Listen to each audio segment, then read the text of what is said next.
എഴുതുന്നത്. മനക്കണക്ക്. അതെടുത്ത് അങ്ങോട്ട് വെക്ക്. മനക്കട അപ്പൊ ബുക്ക് വേണ്ട. എന്റെ കയ്യിൽ 7 തേങ്ങയുണ്ട്. എവിടുന്ന് കിട്ടി സാറേ? 2 എണ്ണം അഖിലിന് കൊടുത്തു. എനിക്ക് വേണ്ട, വൈകിട്ട് കൊണ്ടുപോകാൻ പറ്റത്തില്ല. മനക്കണക്കാടാ. മനക്കണക്കാണ്.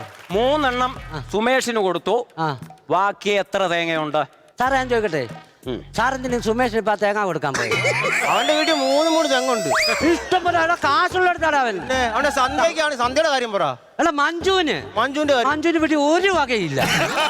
ഞാനാണ്ട് അവൾ ചോറ് കൊണ്ടുവന്ന് മുളക് കുഴച്ച് മാത്രമാണ് കൊണ്ടുവന്നത്. ഒരു തേങ്ങ കൊടുത്ത് അവിടെ ചമ്മന്തി അരച്ചോണ്ട് വരത്തില്ലേ? എന്താ വൃത്തിയാണ് സാറേ ഇത്? പാവങ്ങൾക്ക് വേണ്ട, ഒരു 10 കിലോ ചേർത്ത് സാധനം മേടിച്ചു കൂടെ? പിന്നെ പുണ്യം കിട്ടത്തില്ലയോ? എല്ലാം ഉള്ളടത്ത് കൊണ്ട് തേങ്ങ കൊണ്ട് മനക്കണക്ക് പറയുമ്പോ അടങ്ങോട്ട് കയറി വന്നേണ്ട. ഈ കണക്ക് പഠിക്കണ്ട. അവിടെ